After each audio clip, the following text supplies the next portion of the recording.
நம்ம பார்க்க போகிறது வந்து டம்ப்ளிங் மிக்ஸு. இதுக்கு வந்து நான் இந்த டம்ப்ளிங் மிக்ஸ் தான் எடுத்திருக்கேன். இதை வந்து எப்படி செய்யலாங்கிறத பார்க்கலாம் வாங்க. இது பின்னாடி வந்து இன்ஸ்ட்ரக்ஷன் கொடுத்துருக்காங்க. இது வந்து 459 கிராம் பேக்கெட்டில் உள்ள டம்ப்ளிங் மிக்ஸு. இதை வந்து ஆட் பண்ணிவிட்டு 2.5 கப்ஸ் வார்ம் வாட்டர் வந்து ஆட் பண்ண சொல்லியிருக்காங்க.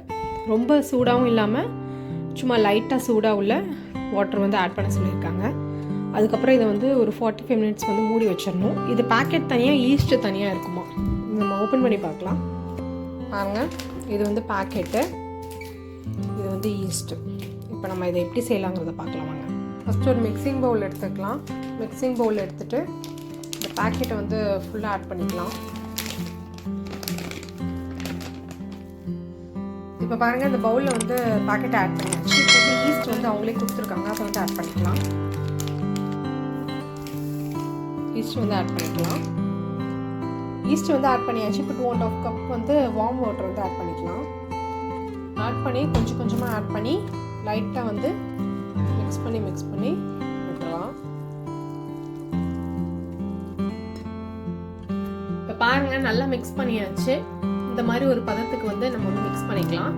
இது வந்து 2.5 கப் வாட்டர் ஊற்றி நான் வந்து நல்லா மிக்ஸ் பண்ணியிருக்கேன்.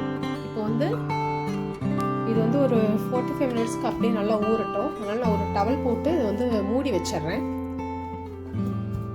இது வந்து ஒரு 45 மினிட்ஸ்க்கு அப்படியே இருக்கட்டும். அதுக்கப்புறம் வந்து நம்ம எண்ணெயில் போட்டு பொரிச்சு எடுத்துடலாம்.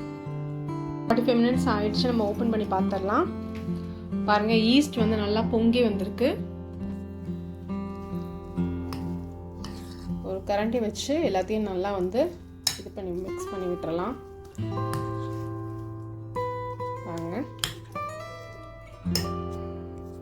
இதான் வந்து டம்ப்ளிங்ஸ்க்கு வந்து கரெக்டான பதம். இப்படி தான் இருக்கணும். ஸோ இதே மாதிரி நம்ம வந்து ரெடி பண்ணிக்கலாம். ஒரு பேன் வச்சுட்டு ஸ்டவ்வை பற்ற வச்சிடலாம். டம்ப்ளிங்கை போட்டு பொரிக்கிற அளவுக்கு தேவையான அளவு எண்ணெய் ஊற்றிக்கலாம். எண்ணெய் வந்து நல்லா சூடாகட்டும். வந்து சூடாயிடுச்சு. நம்ம வந்து ஒவ்வொரு டம்ப்ளிங்காக போட்டு பொரிச்சு எடுத்துடலாம். பாருங்கள், இந்த மாதிரி கரண்டியால் ஒன்றா போட்டு நம்ம வந்து பொரிச்சு எடுத்துடலாம். டம்ப்ளிங்ஸையும் ஆட் பண்ணியாச்சு. நீங்கள் குட்டி குட்டியாக போட்டாலுமே வந்து அது ஈஸ்ட்டு சேர்த்தனால நல்லா உப்பி வரும். டம்ப்ளிங்ஸும் வந்து பொரிஞ்சிருச்சு. இப்போ நம்ம வந்து ஒன்று எடுத்துடலாம். ரெடி பண்ணுறதுக்கு ஒரு பேன் வச்சுக்கலாம். பாருங்கள், 1/2 கப் சுகர் ஆட் பண்ணிக்கலாம். இதே கப்பில் ஒரு 1/4 கப் வந்து தண்ணி ஆட் பண்ணிக்கலாம். இதுக்கு வந்து பதம் தேவையில்ல. சுகர் சிரப் வந்து நல்லா கரைஞ்சி வந்ததுக்கப்புறம் நம்ம டம்ப்ளிங்ஸ் மேலே வந்து ஆட் பண்ணிக்கலாம். பாருங்கள், சுகர் சிரப் வந்து ரெடி ஆயிடுச்சு. இப்போ நம்ம டம்ப்ளிங்ஸ் மேலே வந்து ஆட் பண்ணிக்கலாம். வாங்க,